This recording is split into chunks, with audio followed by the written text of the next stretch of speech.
نحمده ونستعينه ونستغفره ونعوذ بالله من شرور أنفسنا ومن سيئات أعمالنا من يهده الله فلا مضل له ومن يضلل فلا هادي له أشهد أن لا إله إلا الله وحده لا شريك له وأشهد أن محمدا عبده ورسوله أرسله بالهدى الحق ليظهره على الدين كله ولو كره المشركون اللهم صل على محمد وعلى آل محمد كما صليت على إبراهيم وعلى آل إبراهيم إنك حميد مجيد اللهم بارك على محمد وعلى آل محمد كما باركت على إبراهيم وعلى آل إبراهيم إنك حميد مجيد أما بعد فإن خير الحديث كتاب الله وخير الهدي هدي محمد صلى الله عليه وسلم وشر الأمور محدثاتها وكل محدثة بدعة وكل بدعة ضلالة وكل ضلالة في النار أعوذ بالله من الشيطان الرجيم يا أيها الذين آمنوا اتقوا الله حق تقاته ولا تموتن إلا وأنتم مسلمون വേദിയിലും സദസ്സിലുമുള്ള ആദരണീയരായ പണ്ഡിതന്മാരെ, എത്രയും ബഹുമാനം നിറഞ്ഞ ആദർശ സഹോദരങ്ങളെ, സഹോദരികളെ, എന്നെയും നിങ്ങളെയും സൃഷ്ടിച്ചു പരിപാലിക്കുന്ന സർവാധിനാഥനായ പടച്ചതമ്പുരാന്റെ നിയമ നിർദ്ദേശങ്ങൾ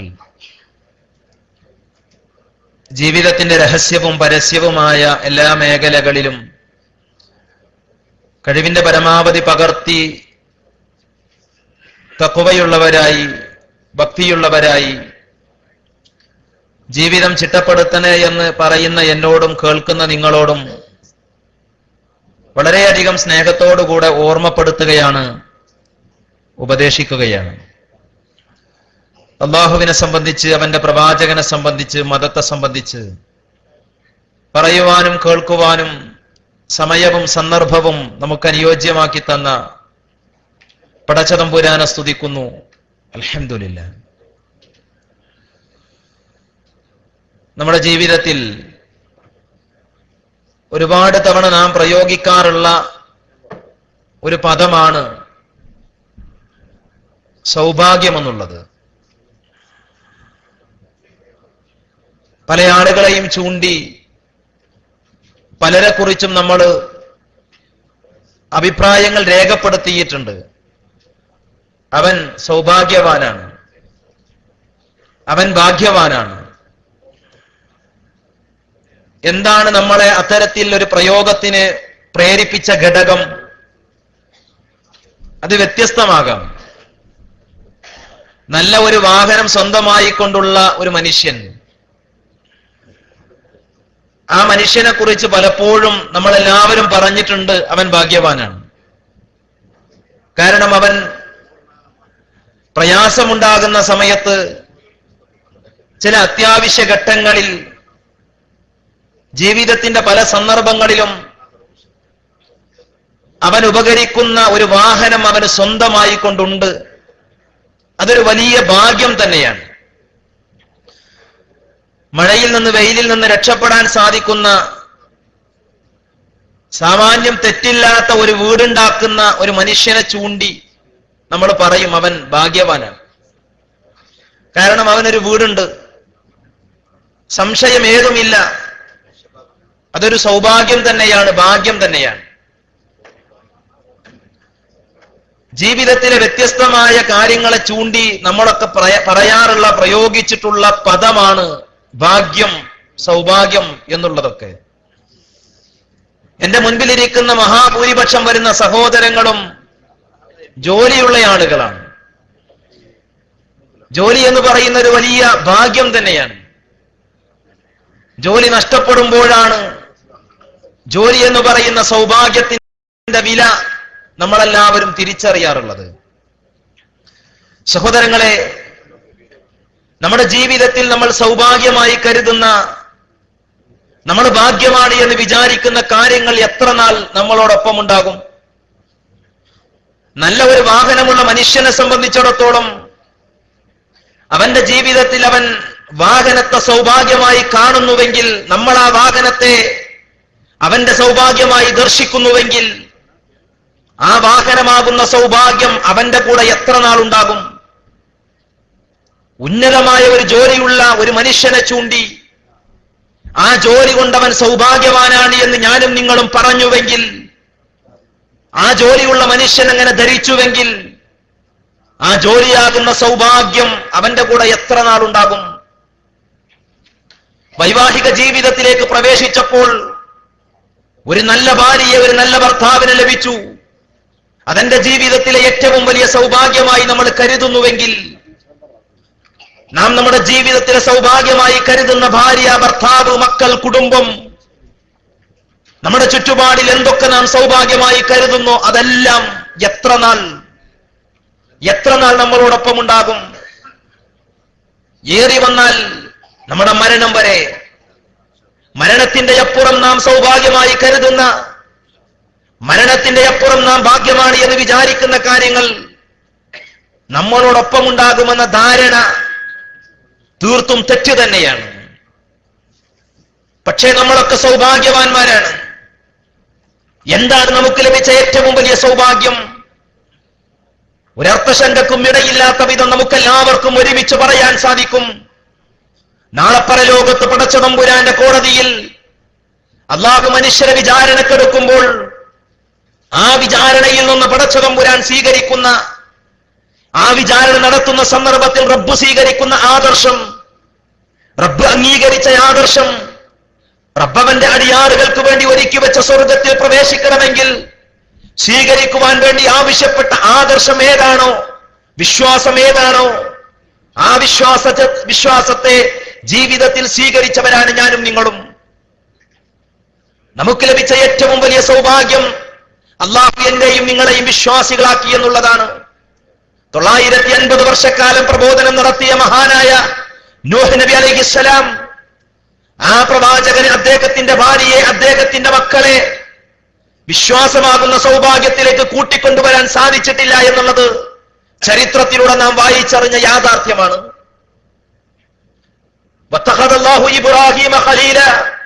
ഇബ്രാഹിമിനെ ഞാൻ കൂട്ടുകാരനായി, ഞാൻ ചങ്ങാതിയായി സ്വീകരിച്ചിരിക്കുന്നു എന്ന് ഖുർആൻ പരിചയപ്പെടുത്തിയ മഹാനായ ഇബ്രാഹിം നബി അലൈഹിസ്സലാമ, ആ ഇബ്രാഹിം നബി അലൈഹിസ്സലാമക്ക് അദ്ദേഹത്തിന്റെ പിതാവിനെ ഇല്ല, ഈ സൗഭാഗ്യത്തിലേക്ക് കൂട്ടിക്കൊണ്ടുവരാൻ സാധിച്ചിട്ടില്ല, ഈ വിശ്വാസത്തിലേക്ക് കൊണ്ടുവരാൻ കഴിഞ്ഞിട്ടില്ല.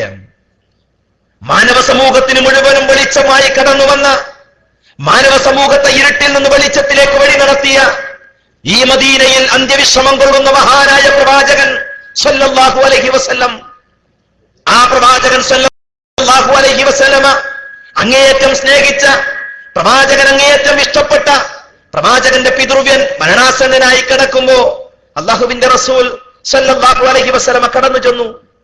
എന്നിട്ട് പറഞ്ഞു, ഖുൽ യാ ലാ ഇലാഹ ഇല്ലല്ലാഹ്, എന്റെ പൊന്നു പിതൃവ്യ, താങ്കളൊന്ന് ലാ ഇലാഹ ഇല്ലല്ലാഹ് എന്ന് പറയണം, താങ്കളൊന്ന് ലാ ഇലാഹ ഇല്ലല്ലാഹ് എന്ന് പറയണം. എങ്ങനെയാ അദ്ദേഹം മരിച്ചുപോയത്? അലാ മില്ലത്തി അബ്ദുൽ മുത്തലിബ്, അബ്ദുൽ മുത്തലിബിന്റെ മില്ലത്തിൽ, അബ്ദുൽ മുത്തലിബിന്റെ മില്ലത്തിൽ അദ്ദേഹം ഈ ലോകത്തോട് വിട പറഞ്ഞു.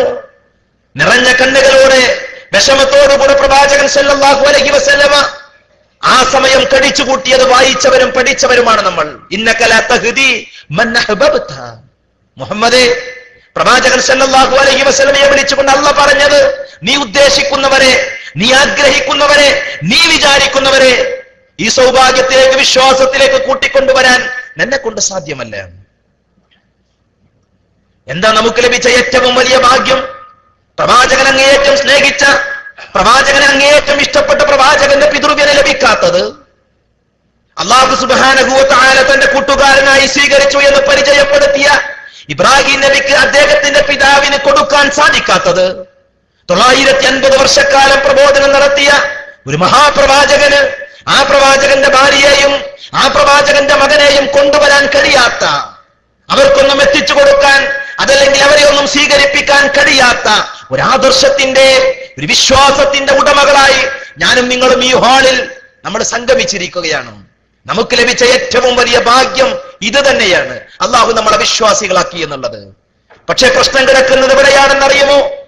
ഒരു വലിയ സൗഭാഗ്യത്തിന്റെ ഉടമകളാക്കി അള്ളാഹു എന്നെയും നിങ്ങളെയും മാറ്റിയിട്ട് ആ സൗഭാഗ്യത്തിന്റെ ഉടമകളായി ജീവിക്കേണ്ടതുപോലെ, ആ സൗഭാഗ്യത്തിന്റെ വാക്താക്കളായി ജീവിതം നയിക്കേണ്ടതുപോലെ നയിക്കുവാൻ എനിക്കും നിങ്ങൾക്കും കഴിയുന്നുണ്ടോ? അവിടെയാണ് പ്രശ്നം. നമ്മൾ പരിശോധിക്കേണ്ടത് അതാണ്. ഏറെ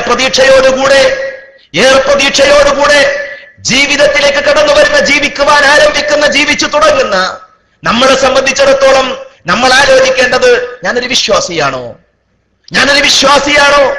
ഞാൻ വിശ്വാസിയായിക്കൊണ്ടാണോ ജീവിക്കുന്നത്? എന്തു വേണം അതിന്? മുൻഗാമികളായ പണ്ഡിതന്മാർ പഠിപ്പിച്ചു. പ്രവാചകൻ സല്ലല്ലാഹു അലൈഹി വസല്ലമ പഠിപ്പിച്ച വിശുദ്ധ ഖുർആനിന്റെ, പ്രവാചകന്റെ തിരുവചനങ്ങളുടെ അടിസ്ഥാനത്തിൽ പണ്ഡിതന്മാർ പറഞ്ഞു, 4 കാര്യങ്ങൾ ഒരാളിൽ ഉണ്ടെങ്കിൽ അവൻ വിശ്വാസിയാണ്. 4 കാര്യങ്ങൾ ഒരാളിൽ ഉണ്ടെങ്കിൽ അവൻ വിശ്വാസിയാണ്. ഇല്ല എങ്കിലോ അവന്റെ വിശ്വാസം പൂർണ്ണമായിട്ടില്ല. വളരെ പെട്ടെന്ന്, വളരെ ചുരുങ്ങിയ സമയം കൊണ്ട് ഏതാനും ചില കാര്യങ്ങൾ എന്റെ സഹോദരങ്ങളുടെ ശ്രദ്ധയിൽപ്പെടുത്തി ഞാൻ എന്റെ സംസാരം അവസാനിപ്പിക്കും ഇൻഷാ അല്ലാഹ്. സഹോദരങ്ങളെ, വിശ്വാസികളുടെ ഒന്നാമത്തെ ഗുണമെന്താ? നമ്മുടെ ഈ പ്രോഗ്രാം ഉദ്ഘാടനം ചെയ്ത ബഹുമാന്യനായ ഷെയ്ഖ് അബ്ദുറഹ്മാൻ അൽ ഹൈദാൻ അദ്ദേഹം നമ്മെ ഉണർത്തി, പടച്ചതമ്പുരാനെ അറിയണം, അല്ലാഹുവിനെ അറിയണം. ഞാൻ വിശ്വാസിയാണോ, നിങ്ങൾ വിശ്വാസികളാണോ എന്ന് പരിശോധിക്കുവാനുള്ള ഒന്നാമത്തെ മാനദണ്ഡം, ഞാനും നിങ്ങളും പടച്ചതമ്പുരാനെ അറിഞ്ഞിട്ടുണ്ടോ? അല്ലാഹുവിനെ അറിയേണ്ടതുപോലെ പടച്ചതമ്പുരാനെ മനസ്സിലാക്കേണ്ടതുപോലെ മനസ്സിലാക്കിയിട്ടുണ്ടോ? വരുന്ന ക്ലാസ് അതുമായി ബന്ധപ്പെട്ട വിഷയമാണ്. എനിക്ക് അല്ലാഹു മതി എന്ന വിഷയത്തെക്കുറിച്ചുള്ള ഒരു ക്ലാസ് ഇവിടെ നടക്കാൻ പോകുന്നുണ്ട്. ഞാൻ വിശദീകരിക്കുന്നില്ല. റബ്ബിനെ നമ്മൾ അറിയേണ്ടതുണ്ട്, റബ്ബിനെ നമ്മൾ മനസ്സിലാക്കേണ്ടതുണ്ട്. പല ആളുകളും പടച്ചതമ്പുരാനെ അറിയാതെ, പടച്ചതമ്പുരാനെ ഉൾക്കൊള്ളാതെ, പടച്ചതമ്പുരാനെ മനസ്സിലാക്കേണ്ടതുപോലെ മനസ്സിലാക്കാതെ ജീവിതം മുന്നോട്ട് നയിച്ചുകൊണ്ടിരിക്കുന്ന ഖേദകരമായ യാഥാർത്ഥ്യം നമ്മുടെയൊക്കെ മുമ്പിലുണ്ട്. അള്ളാഹുവിന്റെ പുറമെ അവന്റെ സൃഷ്ടികളെ വിളിച്ച് പ്രാർത്ഥിക്കുന്ന, അവന്റെ സൃഷ്ടികളോട് ആരാധനകൾ അർപ്പിച്ചുകൊണ്ടിരിക്കുന്ന എത്രയോ സഹോദരങ്ങൾ റബ്ബിനെ അറിഞ്ഞില്ലേ? അവർ റബ്ബിനെ മനസ്സിലാക്കിയില്ല അവർ. അതുകൊണ്ട് തന്നെ വിശ്വാസികളുടെ ഗണത്തിലേക്ക്, വിശ്വാസികളുടെ പട്ടികയിലേക്ക് അവർക്ക് കടന്നു വരാൻ സാധ്യമല്ല. നമ്മൾ അല്ലാഹുവിനെ അറിഞ്ഞവരാണ്, നമ്മൾ പടച്ചതമ്പുരാനെ മനസ്സിലാക്കിയവരാണ്. വിശുദ്ധ ഖുർആനിലെ സൂറത്ത് മുഹമ്മദിൽ അല്ലാഹു പറഞ്ഞതുപോലെ അന്നഹു ലാ ഇലാഹ ഇല്ലല്ലാഹ്, അല്ലാഹുവിനെ അറിയണം, നീ അറിയണം, നീ മനസ്സിലാക്കണം. ആരാധനക്കർഹനായി, ഇബാദത്തിനർഹനായി പടച്ചതമ്പുരാൻ മാത്രമുള്ളൂ എന്ന് നീ അറിയണം, പഠിക്കണം. പഠിക്കേണ്ടതുണ്ട് നമ്മൾ. വിശുദ്ധ ഖുർആനിലെ 2-ാം അധ്യായം സൂറത്തുൽ ബഖറയിലെ 21-ാമത്തെ വചനം. ഖുർആനിൽ സൂറത്തുൽ ബഖറയിലെ ആദ്യ ഭാഗങ്ങൾ നാം പഠന വിധേയമാക്കുമ്പോൾ അല്ലാഹു മനുഷ്യരെ വിളിച്ചുകൊണ്ട് കൽപ്പിക്കുന്ന ഒന്നാമത്തെ കൽപ്പന, അയ്യുഹന്നാസ്, അല്ലയോ മനുഷ്യരെ, നിങ്ങൾ ആരാധിക്കേണ്ടത് നിങ്ങളെ സൃഷ്ടിച്ച, നിങ്ങൾക്ക് മുമ്പുള്ളവരെ സൃഷ്ടിച്ച പ്രപഞ്ചത്തിന്റെ സൃഷ്ടാവായ പടച്ചതമ്പുരാനെ ആരാധിക്കണം. തഖ്വയുള്ളവരാകാൻ വേണ്ടി, സൂക്ഷ്മതയുള്ളവരാകാൻ വേണ്ടി. ആ റബ്ബിനെ അറിഞ്ഞാൽ മാത്രമേ, ആ റബ്ബിനെ മനസ്സിലാക്കിയാൽ മാത്രമേ നമുക്ക് യഥാർത്ഥത്തിലുള്ള വിശ്വാസികളായി തീരാൻ സാധിക്കുകയുള്ളൂ. നമ്മുടെ ജീവിതത്തിൽ അബദ്ധങ്ങളേറെ സംഭവിക്കാറുണ്ട്, തെറ്റുകളേറെ സംഭവിക്കാറുണ്ട്. സഹോദരങ്ങളെ, ജീവിതത്തിൽ ഏറ്റവും പ്രയാസമുള്ള കാര്യം മറ്റൊരാളെ ഈ ആദർശത്തിലേക്ക്, വിശ്വാസത്തിലേക്ക് കൂട്ടിക്കൊണ്ടുവരിക എന്നുള്ളതാണ്. വലിയ പ്രയാസമുള്ള കാര്യമാണത്, വലിയ ബുദ്ധിമുട്ടുള്ള കാര്യമാണത്. പ്രവാചകന്മാർ എത്രയോ കാലം ദഅവത്ത് നടത്തിയിട്ടും പടച്ച തമ്പുരാനെ ഉൾക്കൊള്ളുന്ന ഒരവസ്ഥയിലേക്ക് എല്ലാ ജനങ്ങളെയും കൊണ്ടുവരാൻ കഴിഞ്ഞിട്ടില്ല എന്നുള്ളതാണ് പ്രവാചകന്മാരുടെ ചരിത്രം പഠിക്കുമ്പോൾ നമുക്ക് മനസ്സിലാക്കാൻ പറ്റുന്നത്. നമ്മളിപ്പോൾ മദീനയിലാണ്. പരിശുദ്ധമായ മക്കയിലേക്ക് ഞങ്ങളുടെ നാട്ടിൽ നിന്ന് മലപ്പുറം ജില്ലയിലെ ഒരവണങ്കേറ മൂലയിൽ നിന്ന് പ്രായമായ ഒരു ഉമ്മ ഹജ്ജ് ചെയ്യാൻ വേണ്ടി വന്നു. വലിയ ആഗ്രഹത്തോടുകൂടെയാണ്, വലിയ പ്രതീക്ഷയോടുകൂടെയാണ് അവര് മക്കയിലേക്ക് വരുന്നത്. ആ മാതാവിന്റെ, ആ ഉമ്മയുടെ മനസ്സിന്റെ ഉള്ളിൽ കഅബ കാണണമെന്ന ആഗ്രഹമുണ്ട്. മഹാനായ ഇബ്രാഹിം നബി അലൈഹിസ്സലാമയുടെ സ്മരണ നിലനിർത്തിക്കൊണ്ട് നടക്കുന്ന, അതേപോലെ തന്നെ ഹാജറ ബീവിയുമായി ബന്ധപ്പെട്ട് പ്രവാചകൻ സല്ലല്ലാഹു അലൈഹി വസല്ലമ പഠിപ്പിച്ചതുപോലെ ഹജ്ജ് ചെയ്യണമെന്ന ചിന്തയൊക്കെയായി ഒരു സഹോദരി കടന്നു വരികയാണ്. അവർ കഅബയുടെ സമീപത്തെത്തി. കഅബ തന്റെ കണ്ണുകൊണ്ട് നോക്കിക്കണ്ട സന്ദർഭത്തിൽ രണ്ട് കൈകളും തലയിൽ വെച്ചുകൊണ്ട് ആ പ്രായം ചെന്ന ഉമ്മ പറഞ്ഞത്, മമ്പർത്ത തങ്ങളെ, കഅബയാണല്ലോ ഞാൻ ഈ കാണുന്നത്. എവിടെ നിന്ന് വന്നു? മലപ്പുറം ജില്ലയിലെ ഒരു ഓടക്കേറ മൂലയിൽ നിന്ന് പ്രായം ചെന്ന ഒരു ഉമ്മ മക്കയിൽ വന്നുകൊണ്ട് മഹാനായ ഇബ്രാഹിം നബി അലൈഹിസ്സലാം അടക്കമുള്ള പ്രവാചകന്മാർ റബ്ബിനെ മാത്രം ആരാധിക്കണമെന്ന് പഠിപ്പിച്ച ആദർശത്തിന്റെ കേന്ദ്രത്തിൽ വന്നുകൊണ്ട് ആ ഉമ്മ പറയുന്നത്, മമ്പുറം തങ്ങളെ, കഅബയാണല്ലോ ഞാൻ ഈ കാണുന്നത് എന്നാണ്. ഒരു മനുഷ്യൻ അത് കേട്ടു. അയാൾ ആ ഉമ്മാനെ വിളിച്ചിട്ട് പറഞ്ഞു, ഉമ്മ, നിങ്ങൾ എന്ത് വർത്താനായി പറയുന്നത്? അല്ലാഹ് ഒരിക്കലും പൊറുക്കാത്ത പാപാണ് ഷിർക്ക്. അതുകൊണ്ട് ഷിർക്ക് നിങ്ങൾ ഒഴിവാക്കണം, തൗഹീദ് നിങ്ങൾ അംഗീകരിക്കണം. തൗഹീദിനെ കുറിച്ചൊക്കെ ആ മനുഷ്യൻ ആ ഉമ്മാക്ക് പറഞ്ഞു കൊടുത്തു. ആ ഉമ്മ എല്ലാം സമാധാനത്തോടെ സന്തോഷത്തോടെ കേട്ടിട്ട് മറുപടി കൊടുത്തു, ബദരീകളാണ് സത്യം, ഇനി ഞാൻ അല്ലാഹു അല്ലാത്തവരെ വിളിക്കൂല. എന്റെ കാരണം അതാ ഉമ്മാന്റെ മനസ്സിന്റെ ഉള്ളിലുള്ള വിശ്വാസമാണ്. ആ വിശ്വാസത്തെ പറിച്ചു കളഞ്ഞ് അവിടെ പുതിയൊരു വിശ്വാസം സ്ഥാപിക്കുക എന്നുള്ളത് പ്രയാസമുള്ള കാര്യമാണ്, ബുദ്ധിമുട്ടുള്ള കാര്യമാണ്. സഹോദരങ്ങളെ, അവിടെയാണ് നാം പണിയെടുക്കേണ്ടത്. നമ്മുടെ ചുറ്റുപാടിലുള്ള ആളുകൾ പടച്ച തമ്പുരാനെ മനസ്സിലാക്കാതെ, റബ്ബിനെ തിരിച്ചറിയാതെ ജീവിച്ചു കൊണ്ടിരിക്കുന്നുണ്ട്. നിങ്ങൾക്കറിയുമോ, സൗദി അറേബ്യയിൽ തന്നെയുള്ള എത്രയോ ക്യാമ്പുകൾ, എത്രയോ കമ്പനികളിൽ ജോലി ചെയ്യുന്ന 10,000-കണക്കിന് ആളുകളുണ്ട്. 1000-ഉം 10,000-ഉം 35,000-ഉം ഒക്കെ ആളുകൾ ജോലി ചെയ്യുന്ന കമ്പനികൾ. ആ കമ്പനികളിൽ മഹാഭൂരിപക്ഷം വരുന്ന മുസ്ലിം സഹോദരങ്ങളുണ്ട്. ആരാ സുഹൃത്തുക്കളെ?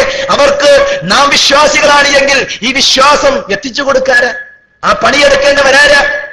അമ്മയുടെ ചിത്രം വെച്ച്, ബാബയുടെ ചിത്രം വെച്ച്, ശ്രീരാമന്റെ, ശ്രീകൃഷ്ണന്റെ, ശ്രീബുദ്ധന്റെ ഒക്കെ ചിത്രങ്ങൾ വെച്ച് ആരാധനകൾ നടത്തിക്കൊണ്ടിരിക്കുന്ന എത്രയോ സഹോദരങ്ങൾ റബ്ബിനെ കുറിച്ച് കേട്ടിട്ടില്ലാത്ത, പ്രവാചകനെ കുറിച്ച് കേട്ടിട്ടില്ലാത്ത, ഇസ്ലാമിനെ കുറിച്ച് ഒന്നും പറഞ്ഞിട്ടില്ലാത്ത നൂറുകണക്കിന് ആയിരക്കണക്കിന് സഹോദരങ്ങൾ നമ്മുടെയൊക്കെ ഇടയിൽ ജീവിക്കുന്നുണ്ട്.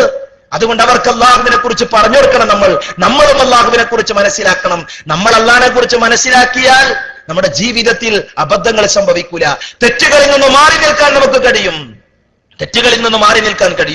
മഹാനായ ഉമർ റളിയല്ലാഹു അൻഹുവിന്റെ കാലഘട്ടത്തിൽ പ്രജകളുടെ സ്ഥിതി അന്വേഷിച്ചിറങ്ങി നടക്കുന്ന ഉമർ റളിയല്ലാഹു അൻഹു ഒരു പെൺകുട്ടി പാട്ടുപാടുന്നത് കേട്ടു. ചുറ്റും കറുത്തു തമോമയമായിരുൾ, മുറ്റൂമിരവിധിയിലേക്കാകിയാണു ഞാൻ, കുട്ടിനെ തോഴനില്ലായികയാലൻ മന, കൂടു തുറന്നുഹോ നിദ്ര പറന്നുപോയി, ഈശ്വരൻ സത്യമാണ് ഈശ്വര, ശിക്ഷകൾ ആശു മറക്കുകില്ലാടും ഈ കട്ടിലും. ആ പെൺകുട്ടിയുടെ ഭർത്താവ് പട്ടാളക്കാരനാണ്. പട്ടാളത്തിലേക്ക് ഖലീഫ തിരിച്ചു വിളിച്ചു. ഈ തണുപ്പുള്ള രാത്രിയിൽ പല ആവശ്യങ്ങളും എനിക്കുണ്ട്, പക്ഷേ ഞാൻ തെറ്റ് ചെയ്യുകയില്ല. എന്തേ കാരണം? ഈശ്വരൻ സത്യമാണ് ഈശ്വര, ശിക്ഷകൾ ആശു മറക്കുകില്ലാടും ഈ കട്ടിലും. അല്ലാഹ് സത്യമാണെന്നാ, പടച്ച തമ്പുരാൻ സത്യമാണ് എന്നാണ് ആ പെൺകുട്ടി പറയുന്നത്. റബ്ബിനെ കുറിച്ചുള്ള ബോധമുണ്ടായാൽ, റബ്ബിനെ കുറിച്ചുള്ള വിവരമുണ്ടായാൽ സഹോദരങ്ങളെ, അബദ്ധങ്ങളിൽ നിന്ന് മാറി നിൽക്കാൻ സാധിക്കും. ജീവിതത്തിൽ ആരാരുമില്ലാതെ ഒറ്റപ്പെടുന്ന എത്രയോ സന്ദർഭങ്ങളുണ്ട്. വീട്ടിൽ ആരുമില്ല, ഭാര്യയില്ല, മക്കളില്ല, കൂട്ടുകാരില്ല. നമ്മുടെ മുമ്പിൽ ചാനലുണ്ട്, നമ്മുടെ മുമ്പിൽ ഇന്റർനെറ്റ് ഉണ്ട്. നമ്മുടെ കൈകളിൽ ഇരിക്കുന്ന റിമോട്ടുകൾ, നാം ടൈപ്പ് ചെയ്തുകൊണ്ടിരിക്കുന്ന അക്ഷരങ്ങൾ ഏത് സൈറ്റുകളെയാണ് പരതുന്നത്, ഏത് ചാനലുകളെയാണ് നമ്മൾ അന്വേഷിക്കുന്നത്? റബ്ബിനെ കുറിച്ചുള്ള ബോധം, പടച്ച തമ്പുരാനെ സംബന്ധിച്ചുള്ള വിവരം, ഞാനൊരു വിശ്വാസിയായി എന്ന തിരിച്ചറിവോടുകൂടെ നന്മയിലേക്ക് തിരിച്ചുവിടാൻ എനിക്കും നിങ്ങൾക്കും കഴിയുന്നുണ്ടോ എന്ന് നമ്മൾ ആലോചിക്കണം. അതുകൊണ്ട് ഒരു വിശ്വാസിയാകുവാനുള്ള ഒന്നാമത്തെ മാനദണ്ഡം അള്ളാഹിനെ കുറിച്ച് പഠിക്കുക, മനസ്സിലാക്കുക, അള്ളാഹുവിനെ അറിഞ്ഞതുപോലെ ജീവിക്കുക എന്നുള്ളതാണ്. രണ്ടാമത്തെ കാര്യം എന്താ? അള്ളാഹിനെ അറിഞ്ഞു, മനസ്സിലാക്കി, ആ മനസ്സിലാക്കിയതുപോലെ ജീവിക്കണം. അള്ളാഹുവും റസൂലും എന്ത് പഠിപ്പിച്ചോ ആ പഠിപ്പിച്ചതുപോലെ ജീവിക്കണം. അപ്പോഴേ നമുക്ക് വിശ്വാസികളാകാൻ സാധിക്കുകയുള്ളൂ. സൂറത്തുൽ അസ്ർ ഞാൻ പാരായണം ചെയ്യേണ്ട ആവശ്യമില്ല.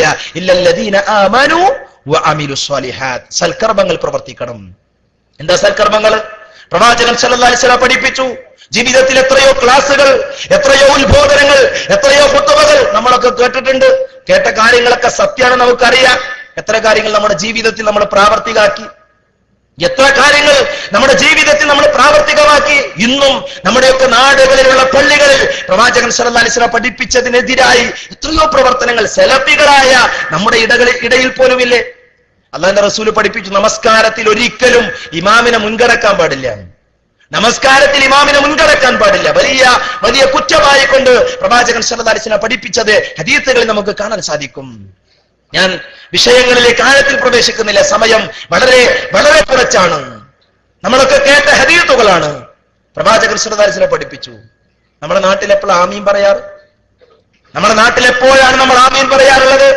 ഇമാമു വലദ്ദാലീൻ എന്ന് പറയുന്ന ഉടനെ ചാടി നമ്മളൊക്കെ ആമീൻ പറയും. ആരാ പഠിപ്പിച്ചത് അങ്ങനെ ചെയ്യാൻ? ആരാ അങ്ങനെ പഠിപ്പിച്ചത്? ഇമാം ആമീൻ പറഞ്ഞതിനു ശേഷം പണ്ഡിത ലോകത്ത് അഭിപ്രായ വ്യത്യാസങ്ങളുണ്ട്. പക്ഷേ തർക്കമില്ല. എന്തിന് തർക്കമില്ല? ഇമാം പറയുന്നതിന്റെ മുൻപ് നമ്മൾ ആമീൻ പറയാൻ പാടില്ല. പഠിച്ചിട്ടും പ്രാവർത്തികമാക്കാൻ പല ആളുകൾക്കും കഴിയുന്നില്ല. ബാങ്ക് കേട്ടാൽ നിങ്ങൾ 4 കാര്യങ്ങൾ ചെയ്യണമെന്ന് റസൂലുള്ളാഹി സ്വല്ലല്ലാഹു അലൈഹി വസല്ലം നമ്മളെ പഠിപ്പിച്ചു. എന്തൊക്കെയാ ബാങ്ക് കേട്ടാ ചെയ്യേണ്ടത്? ഒന്ന്, ബാങ്കിന്റെ ലഫ്ദുകൾ അതുപോലെ പറയണം. ബാങ്കിന്റെ ലഫ്ദുകൾ അതുപോലെ പറയണം. നമ്മൾ ചെയ്യാറുണ്ടോ? പഠിച്ചിട്ടില്ലേ? നമ്മൾ പഠിച്ചിട്ടുണ്ടോ? രണ്ടാമത്തെ കാര്യം എന്താ? പ്രവാചകൻ സല്ലല്ലാഹു അലൈഹി വസല്ലം പേരിൽ സ്വലാത്ത് ചൊല്ലണം. അതുപോലെ അല്ലാഹുമ്മ റബ്ബ ഹാദിഹി ദഅവത്തി ത്വാമ എന്ന് പറയുന്ന പ്രാർത്ഥന, റദീതു ബില്ലാഹി റബ്ബൻ വബിൽ ഇസ്ലാമി ദീനൻ എന്ന് പറയുന്ന പ്രാർത്ഥന നമ്മൾ ആരൊക്കെ ചെയ്യാറുണ്ട്? പ്രവാചകൻ സല്ലല്ലാഹു അലൈഹി വസല്ലം പഠിപ്പിച്ച കാര്യം. ഇങ്ങനെ റസൂലുള്ളാഹി സ്വല്ലല്ലാഹു അലൈഹി വസല്ലമ നമ്മുടെ ജീവിതത്തിൽ പ്രാവർത്തികമാക്കാൻ വേണ്ടി നമ്മളെ പഠിപ്പിച്ച ഒട്ടനവധി കാര്യങ്ങൾ സഹോദരങ്ങളെ പഠിക്കുകയും അവ നമ്മുടെ ജീവിതത്തിൽ പ്രാവർത്തികമാക്കുകയും ചെയ്യുമ്പോഴാണ് നമുക്ക് യഥാർത്ഥത്തിലുള്ള വിശ്വാസികളായി തീരാൻ സാധിക്കുക. എല്ലാവരും പറയാറുണ്ട് താടി വളർത്തണമെന്ന്. താടി വളർത്തിയ ആളുകൾ ഈ സംഗമത്തിലേക്ക് വന്നപ്പോൾ തന്നെ തോന്നിയ വലിയ ഒരു സന്തോഷം എന്ന് പറയുന്നത് മഹാഭൂരിപക്ഷം വരുന്ന സഹോദരങ്ങളും പ്രവാചകൻ സല്ലല്ലാഹു അലൈഹി വസല്ലം പഠിപ്പിച്ചതുപോലെ താടി നീട്ടി വളർത്തിയ ആളുകൾ. അൽഹംദുലില്ലാഹ് സുമ്മ അൽഹംദുലില്ലാഹ്. ചെയ്യാത്ത കുറച്ച് ആളുകളെങ്കിലും ഉണ്ട്. സഹോദരങ്ങളെ, ബഹുമാന്യനായ അഷ്റഫ് മൗലവി അദ്ദേഹത്തിന്റെ പ്രസംഗത്തിൽ പറഞ്ഞതുപോലെ ഈ നേരിന്റെ സംഗമത്തിൽ പങ്കെടുത്ത് തിരിച്ചു പോകുമ്പോൾ എടുക്കേണ്ട തീരുമാനം ഇതാ: ഇന്ന നന്മ എന്റെ ജീവിതത്തിൽ ഞാൻ പ്രാവർത്തികമാക്കുമെന്ന തീരുമാനത്തോടുകൂടെ നമുക്ക് ഇവിടെ നിന്ന് പിരിയാൻ. അട്ടത്തേക്ക് ഒരു നന്മ താടി വളർത്താത്ത ആളുകൾ ഇതാ ഈ ഹാളിൽ നിന്ന് പിരിഞ്ഞു പോകുമ്പോൾ, ഈ നേരിന്റെ സംഗമത്തിൽ നിന്ന്, ഈ നന്മയുടെ കൂട്ടായ്മയിൽ നിന്ന്, ഈ ആദർശത്തിന്റെ സംഗമത്തിൽ നിന്ന് പിരിഞ്ഞു പോകുമ്പോൾ, റബ്ബേ എന്റെ ജീവിതത്തിൽ ഒട്ടനവധി ഹദീസുകളിൽ പ്രവാചകൻ സല്ലല്ലാഹു അലൈഹി വസല്ലം പഠിപ്പിച്ച താടി വളർത്തുക എന്ന സുന്നത്ത് ഞാൻ പ്രാവർത്തികമാക്കും, ഞാൻ കൊണ്ടുവരുമെന്ന തീരുമാനമെടുത്ത് നമുക്ക് പോകാൻ പറ്റണം. അപ്പോഴാണ് നമ്മൾ യഥാർത്ഥത്തിലുള്ള വിശ്വാസികളാകുക. ജീവിതത്തിൽ നാം പഠിക്കുന്ന കാര്യങ്ങൾ സത്യമാണ് എങ്കിൽ, യാഥാർത്ഥ്യമാണ് എങ്കിൽ നമ്മുടെ ജീവിതത്തിൽ നമ്മൾ അത് പ്രാവർത്തികമാക്കണം. സംഗീതം ആസ്വദിക്കുന്ന ആളുകളുടെ എണ്ണം വർദ്ധിച്ചുകൊണ്ടിരിക്കുകയാണ്. നമ്മൾ ആ കൂട്ടത്തിൽ പെടാൻ പാടില്ല, ഉൾപ്പെടാൻ പാടില്ല, ഒഴിവാക്കേണ്ടതുണ്ട്. ഇസ്ലാം നിരോധിച്ച, ഇസ്ലാം പാടില്ല എന്ന് പറഞ്ഞ കാര്യങ്ങളിൽ നിന്ന് മാറി നിൽക്കുകയും ഇസ്ലാം പഠിപ്പിച്ച നന്മകൾ നമ്മുടെ ജീവിതത്തിൽ പ്രാവർത്തികമാക്കുകയും ചെയ്യുമ്പോഴാണ് യഥാർത്ഥത്തിൽ നമുക്ക് വിശ്വാസികളായി തീരാൻ സാധിക്കുക. ഇങ്ങനെ ഒരുപാട് കാര്യങ്ങൾ പഠിക്കുക. ഒരാൾ വിശ്വാസിയാകണമെങ്കിൽ ചെയ്യേണ്ട കാര്യങ്ങൾ എന്തോ പ്രാവർത്തികമാക്കുമ്പോൾ വിശ്വാസികളുടെ രണ്ടാമത്തെ ഗുണം സ്വന്തമാക്കാൻ നമുക്ക് സാധിക്കും. മൂന്നാമത്തെ കാര്യം എന്താ? ഒന്ന്, ഞാൻ അള്ളാഹനെ അറിഞ്ഞു, അള്ളാഹനെ മനസ്സിലാക്കി. രണ്ട്, ഞാൻ മനസ്സിലാക്കിയ കാര്യങ്ങൾ എന്റെ ജീവിതത്തിൽ പ്രാവർത്തികമാക്കി. മൂന്നാമത്തെ കാര്യം എന്താ? ഞാൻ പഠിച്ച, ഞാൻ മനസ്സിലാക്കിയ ഈ മേഖലയിൽ ഞാൻ മാത്രം പോരാ, എന്റെ സുഹൃത്തുണ്ടാകണം, എന്റെ നാട്ടുകാരനുണ്ടാകണം, എന്റെ കൂട്ടുകാരനുണ്ടാകണം, എന്റെ പിതാവും മാതാവും എല്ലാവരും ഉണ്ടാകണം. ദഅവത്ത് നടത്തണം. ഒരു വീടിന് തീ പിടിച്ചു. ആ വീട്ടിൽ നിന്ന് വീട്ടിലെ കുടുംബനാഥൻ ആ തീപിടിക്കുന്ന കാഴ്ച കണ്ട ഉടനെ അദ്ദേഹം ഇറങ്ങി. അദ്ദേഹത്തിന് എടുക്കാൻ പറ്റുന്ന സാധനങ്ങളൊക്കെ എടുത്ത് അദ്ദേഹം പെട്ടെന്ന് ചാടി ഇറങ്ങി. വീടിന്റെ തീ കത്തുന്ന ആ ശക്തി കണ്ട് നാട്ടുകാരെല്ലാവരും ഓടിക്കൂടി. പുറത്തേക്ക് വന്ന രക്ഷിതാവിനോട്, വീട്ടുകാരനോട്, കുടുംബനാഥനോട് നാട്ടുകാർ ചോദിച്ചു, എവിടെ നിങ്ങളുടെ കുടുംബം, നിങ്ങളുടെ ഭാര്യയും മക്കളും എവിടെ? അയാൾ പറഞ്ഞു, അവരെ ഉറങ്ങാണ്. തീ കത്തിക്കൊണ്ടിരിക്കുമ്പോൾ ഞാൻ അവരുടെ മുഖത്തേക്ക് നോക്കി, അവർ ഉറങ്ങാണ്. അവരുടെ ഉറക്കം ശല്യപ്പെടുത്തണ്ട എന്ന് വിചാരിച്ച് ഞാൻ അവരെ വിളിച്ചില്ല. നിങ്ങൾ പറ, ആ മനുഷ്യനെ കുറിച്ച് എന്താ നമ്മുടെ അഭിപ്രായം? ആ മനുഷ്യനെ കുറിച്ച് എന്തു പറയും നമ്മൾ? കത്തിക്കൊണ്ടിരിക്കുന്ന അഗ്നിയിൽ നിന്ന് ആ കുടുംബത്തെ രക്ഷിക്കേണ്ട ബാധ്യതയുള്ള കുടുംബനാഥൻ ആ തീയിൽ നിന്ന് അവരെ രക്ഷപ്പെടുത്താൻ പരിശ്രമിക്കുന്നില്ല എങ്കിൽ, ലോകത്തിലെ ഏറ്റവും നികൃഷ്ടനായ, ലോകത്തിലെ ഒരു നന്മയും മനസ്സിലില്ലാത്ത മനുഷ്യനെന്ന് നമ്മളൊക്കെ വിധി എഴുതുമെങ്കിൽ, സഹോദരങ്ങളെ, എനിക്കും നിങ്ങൾക്കും അറിയാം നമ്മളെ കാത്തിരിക്കുന്ന നരകവും സ്വർഗവും. നന്മ ചെയ്തവർക്ക് സ്വർഗമുണ്ട്, തിന്മ ചെയ്തവർക്ക് നരകമുണ്ട്. വിശ്വാസം സ്വീകരിച്ചവർക്ക് സ്വർഗമുണ്ട്, വിശ്വാസികളാകാതെ ജീവിച്ചവർക്ക് നരകമുണ്ട്. നമ്മൾ പഠിച്ചിട്ടുണ്ട്, മനസ്സിലാക്കിയിട്ടുണ്ട്. പറഞ്ഞു കൊടുക്കണ്ടേ? ഇത് അറിയിച്ചു കൊടുക്കണ്ടേ? ആർക്കൊക്കെ അറിയിച്ചു കൊടുക്കണം? നമ്മുടെ ചുറ്റുപാടിലുള്ള മുഴുവൻ ആളുകൾക്കും എത്തിച്ചു കൊടുക്കാൻ പറ്റുന്ന എല്ലാ ആളുകൾക്കും എത്തിച്ചു കൊടുക്കണം. ഇന്ന് സംവിധാനങ്ങൾ എത്രയാണ് നമ്മുടെ മുമ്പിൽ, എത്രയോ സംവിധാനങ്ങൾ. പല ആളുകളുടെയും പ്രവർത്തനങ്ങൾ കൊണ്ട്, പല ആളുകളുടെയും അധ്വാനങ്ങൾ കൊണ്ട് നൂറുകണക്കിന് ആളുകൾ ഇസ്ലാമിലേക്ക് കടന്നു വന്നുകൊണ്ടിരിക്കുന്ന കാഴ്ച നമ്മളൊക്കെ അനുഭവിക്കുന്നുണ്ട്, നമ്മളൊക്കെ അറിഞ്ഞുകൊണ്ടിരിക്കുന്നുണ്ട്. ഇസ്ലാമിക പ്രബോധന രംഗത്ത് നിറഞ്ഞു നിൽക്കുന്ന പല ആളുകളും ഓരോ ദിവസവും 6ഉം 7ഉം 10ഉം 15ഉം 20ഉം അതുപോലെ തന്നെ 100ഉം 140 ആളുകൾ ഇസ്ലാമിലേക്ക് കടന്നു വന്നുകൊണ്ടിരിക്കുന്ന കാഴ്ചകൾ സൗദി അറേബ്യയിൽ നമുക്ക് അനുഭവിക്കാൻ സാധിക്കുന്നുണ്ട്. സന്തോഷമുള്ള കാര്യമാണ്. നമ്മളും പണിയെടുക്കണം, നമ്മളും ആളുകൾക്ക് ഇസ്ലാമിനെ എത്തിച്ചു കൊടുക്കണം. ഒരു ലഘുലേഖയിലൂടെ, ഒരു പുസ്തകത്തിലൂടെ, അതല്ലെങ്കിൽ ഒരു സീഡിയിലൂടെ എങ്ങനെയാണ് നമുക്ക് എത്തിച്ചു കൊടുക്കാൻ പറ്റുക, ആ മേഖലകളിലൂടെയൊക്കെ ഈ ദഅവത്ത് എത്തിക്കാൻ, ഈ മതമെത്തിക്കാൻ നമ്മൾ പരിശ്രമിക്കേണ്ടതുണ്ട്. വർഷങ്ങൾക്ക് മുമ്പ് കേരളത്തിലെ സലഫി പ്രസ്ഥാനത്തിന്റെ വിദ്യാർത്ഥി വിഭാഗം MSM നടത്തിയ ഒരു സംസ്ഥാനമേളന്റെ ലേഖക നമ്മുടെ വിദ്യാർത്ഥികൾ ക്യാമ്പസുകളിൽ കൊടുത്തു, ക്യാമ്പസുകളിൽ വിതരണം ചെയ്തു. ഒരു വിദ്യാർത്ഥിക്ക് അത് ലഭിച്ചു. ആ വിദ്യാർത്ഥി അത് വാങ്ങി പോക്കറ്റിലിട്ടു. അവനത് തുറന്നില്ല, വായിക്കാൻ പരിശ്രമിച്ചില്ല. അങ്ങനെ അവൻ ക്ലാസ് അവസാനിച്ച് വീട്ടിലേക്ക് പോയി. വീട്ടിലേക്ക് കയറുന്ന സമയത്താണ് അവൻ ആ ലഘുലേഖ പോക്കറ്റിൽ നിന്ന് എടുത്ത് ചുരുട്ടി മടക്കി പുറത്തേക്ക് എറിയുന്നത്. ആ വീട്ടിലെന്തോ ജോലി ചെയ്യുന്ന മനുഷ്യൻ അദ്ദേഹത്തിന് എന്തോ ഒരു ആവശ്യത്തിന് കടലാസോ അതല്ലെങ്കിൽ തുണിക്കഷ്ണമോ തിരയുന്നതിനിടയിൽ ചുരുണ്ടുകൂടി കിടക്കുന്ന കടലാസ് കണ്ടു. അവൻ എടുത്തു, അവനത് വായിച്ചു, അവൻ അതിൽ നിന്ന് ഇസ്ലാമിനെ ഉൾക്കൊണ്ടു. പറ്റില്ലേ സഹോദരങ്ങളെ? നമുക്കും നാം അറിയാതെ, നാം മനസ്സിലാക്കാതെ നമ്മളിൽ പല ആളുകളുടെയും പ്രവർത്തനങ്ങൾ കൊണ്ട് ഇസ്ലാമിലേക്ക് കടന്നു വരുന്ന ഒരുപാട് ആളുകൾ ഉണ്ടാകാം. ഒരാൾ നമ്മുടെ കാരണം കൊണ്ട് ഇസ്ലാമിലേക്ക് കടന്നു വന്നാൽ ലഭിക്കുന്ന പ്രതിഫലം ഈ ഉത്ബുദ്ധമായ സദസ്സിനെ പറഞ്ഞറിയിക്കേണ്ട ആവശ്യമില്ല. അതുകൊണ്ടൊരു വിശ്വാസി അവന്റെ ജീവിതത്തിൽ അവൻ കൊണ്ടുവരേണ്ട, നടപ്പിൽ വരുത്തേണ്ട മൂന്നാമത്തെ കാര്യമാണ് ദഅവത്ത് നടത്തുക എന്നുള്ളത്. ദഅവത്ത് നടത്തിയേ പറ്റൂ. അറിയിച്ചു. സമൂഹത്തിൽ പലതരത്തിലുള്ള തെറ്റിദ്ധാരണകൾ, പലതരത്തിലുള്ള തെറ്റിദ്ധരിപ്പിക്കലുകൾ നടന്നുകൊണ്ടിരിക്കുക. ഇവിടെ നമുക്ക് വലിയ ഉത്തരവാദിത്തമുണ്ട്. നമ്മൾ പറഞ്ഞു കൊടുക്കണം സഹോദരങ്ങളെ, കുന്തും ഖൈറ ഉമ്മ. ആ കുന്തും ഖൈറ ഉമ്മയിൽ നമ്മൾ ഉൾപ്പെടണമെങ്കിൽ എന്ത് വേണം? നന്മ കൽപ്പിക്കണം, തിന്മ വിരോധിക്കണം. തിന്മ കണ്ടിട്ട് ആ തിന്മയെ തടയാതെ, നന്മ കൽപ്പിക്കാതെ നമുക്കെങ്ങനെ മുന്നോട്ട് പോകാൻ സാധിക്കും? കാരണം നമ്മൾ വിശ്വാസികളാണ്. പ്രവാചകൻ സല്ലല്ലാഹു അലൈഹി വസല്ലമയുടെ കാലഘട്ടത്തിൽ പ്രവാചകനും സ്വഹാബത്തും പ്രയാസങ്ങളേറെ സഹിച്ച്, ബുദ്ധിമുട്ടുകളേറെ അനുഭവിച്ച് അവർ ഈ സന്ദേശം നമ്മുടെ കൈകളിൽ എത്തിച്ചുവെങ്കിൽ, സഹോദരങ്ങളെ, നമ്മളും ഈ ദൗത്യം ഏറ്റെടുക്കേണ്ടതുണ്ട്, നമ്മളും ഈ ഉത്തരവാദിത്വം ഏറ്റെടുക്കേണ്ടതുണ്ട്. ഈ രംഗത്ത് വലിയ വലിയ സേവനങ്ങൾ അനുഷ്ഠിക്കുന്ന ഒരുപാട് കാര്യങ്ങളെ നമുക്ക് വിസ്മരിക്കാൻ സാധ്യമല്ല. നമ്മുടെ മലയാളം ഇസ്ലാമിക് ക്ലാസ് റൂം ആ മേഖലയിൽ വലിയ സേവനമാണ് അനുഷ്ഠിച്ചു കൊണ്ടിരിക്കുന്നത്. ഞാൻ അതിനെക്കുറിച്ച് എന്തെങ്കിലും പറഞ്ഞാൽ അത് അധികമായി പോകും, അതുകൊണ്ട് വിശദീകരിക്കുന്നില്ല. മലയാളം ഇസ്ലാമിക് ക്ലാസ് റൂമിന്റെ പ്രാധാന്യത്തെക്കുറിച്ച് ഈ സദസ്സിൽ പരിചയപ്പെടുത്തേണ്ട ആവശ്യമില്ല. അതുപോലെ തന്നെ നമ്മുടെ ഒട്ടനവധി സൈറ്റുകൾ നമ്മൾ അറിയാത്ത ആളുകൾ അതിനെക്കുറിച്ച് അറിയേണ്ടതുണ്ട്, പഠിക്കേണ്ടതുണ്ട്, അത് മറ്റുള്ള ആളുകൾക്ക് എത്തിച്ചു കൊടുക്കേണ്ടതുണ്ട്. സലഫി വോയിസ് എന്ന സൈറ്റ് പല ആളുകളും ഇനിയും പരിചയപ്പെട്ടിട്ടില്ല. സലഫുകളിലൂടെ മുൻഗാമികളായ ആളുകൾ ഈ മതം എങ്ങനെയാണോ നമ്മുടെ കൈകളിൽ എത്തിച്ചത്, അവർ ആ മേഖലയിൽ അവരുടെ ഇൽമ എങ്ങനെ വിനിയോഗിച്ചു, അത് പഠിക്കാനും മനസ്സിലാക്കാനും സെലഫുകളിലൂടെ ഈ ദീനിനെ ഉൾക്കൊള്ളുവാനുള്ള ഏറ്റവും നല്ല ഒരു സംരംഭമായി നമ്മുടെ സൈറ്റിനെ നമ്മൾ കാണണം. അതൊരു ദഅവാ രംഗത്ത് ഉപയോഗപ്പെടുത്താൻ പറ്റുന്ന സൈറ്റാണ്. ഉപയോഗിക്കണം നമ്മൾ.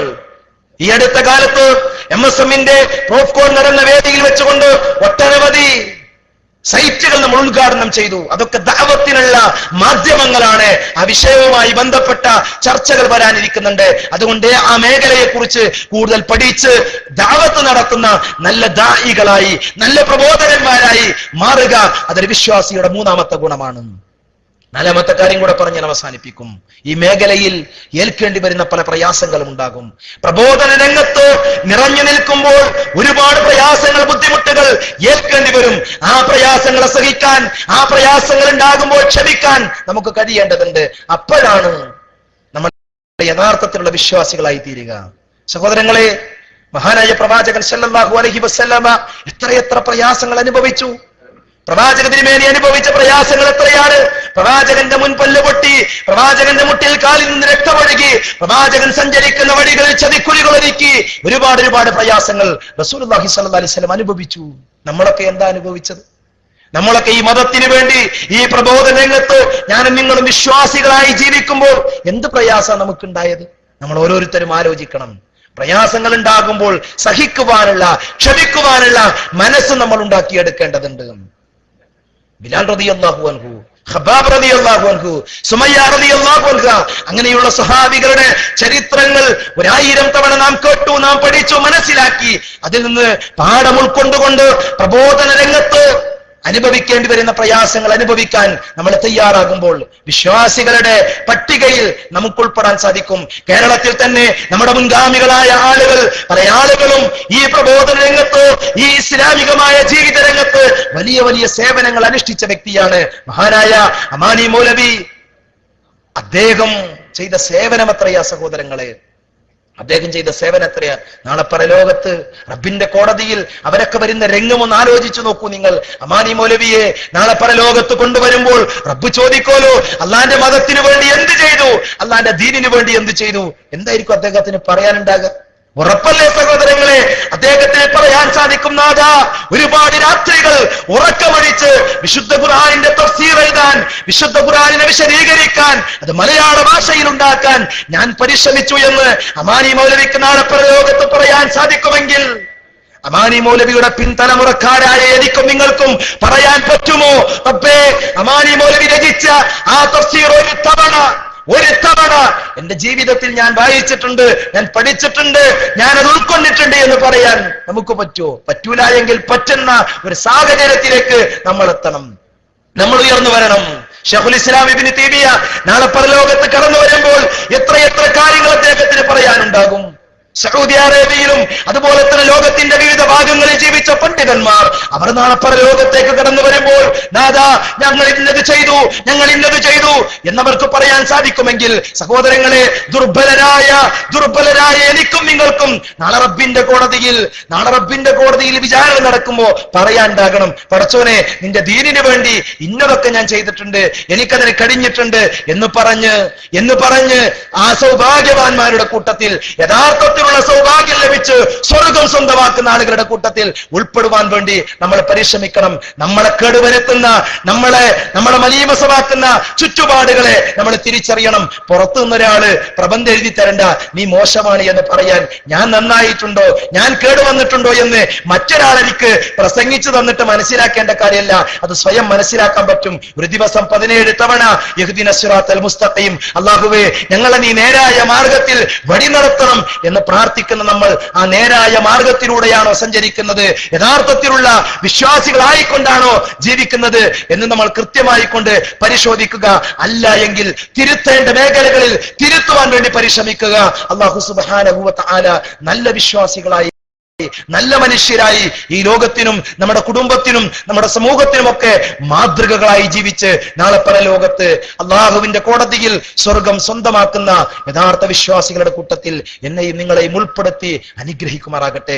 നമ്മുടെ ഈ സംഗമം ഇവിടെ നമ്മൾ സംഗമിച്ചതുപോലെ നാളെ പരലോകത്ത് അള്ളാഹുവിന്റെ ജന്നാത്തുൽ ഫിർദൗസിൽ അള്ളാഹു നമ്മളെ എല്ലാവരെയും ഉൾപ്പെടുത്തി അനുഗ്രഹിക്കുമാറാകട്ടെ. പ്രയാസങ്ങൾ ഉണ്ടാകുമ്പോൾ ക്ഷമിക്കുവാനും ബുദ്ധിമുട്ടുകൾ ഉണ്ടാകുമ്പോൾ ക്ഷമിക്കുവാൻ സാധിക്കുന്ന യഥാർത്ഥ വിശ്വാസികൾ വിശ്വാസികളുടെ കൂട്ടത്തിൽ അള്ളാഹു എന്നെയും നിങ്ങളെയും ഉൾപ്പെടുത്തി അനുഗ്രഹിക്കുമാറാകട്ടെ. പ്രയാസങ്ങൾ അനുഭവിക്കുന്ന ധാരാളം സഹോദരങ്ങളുണ്ട്. പ്രാർത്ഥന കൊണ്ട് ഈ യാത്രയിൽ വസിയ്യത്ത് ചെയ്ത പല ആളുകളുമുണ്ട്. എല്ലാവരുടെയും നല്ല ആഗ്രഹങ്ങൾ അള്ളാഹു സുബ്ഹാനഹു വ തആല സഫലീകരിച്ചു കൊടുക്കുമാറാകട്ടെ. പ്രയാസങ്ങൾ റബ്ബ് നീക്കി കൊടുക്കുമാറാകട്ടെ. നിരപരാധികളായി ജയിലുകളിൽ കഴിയുന്ന നൂറുകണക്കിന് ആളുകളുണ്ട്. അള്ളാഹു സുബ്ഹാനഹു വ തആല എത്രയും പെട്ടെന്ന് അവർക്ക് മോചനം നൽകി അനുഗ്രഹിക്കുമാറാകട്ടെ. അല്ലാഹുമ്മ ഗഫിർ ലിൽ മുഅ്മിനീന വൽ മുഅ്മിനാത്ത് വൽ മുസ്ലിമീന വൽ മുസ്ലിമാത്ത് അൽഅഹ്യാഅ മിൻഹും വൽ അംവാത്ത് അല്ലാഹുമ്മ അജ്രിനാ മിനൻ നാർ അല്ലാഹുമ്മ അജ്രിനാ മിനൻ നാർ റബ്ബനാ ആതിനാ ഫി ദുനിയ ഹസന വഫിൽ ആഖിറതി ഹസനതൻ വഖിനാ അദാബൻ നാർ റബ്ബനാ തഖബ്ബൽ മിന്നാ ഇന്നക അൻതസ് സമീഉൽ അലീം آمين آمين برحمتك يا أرحم الراحمين وآخر دعوانا أن الحمد لله رب العالمين. السلام عليكم ورحمة الله وبركاته.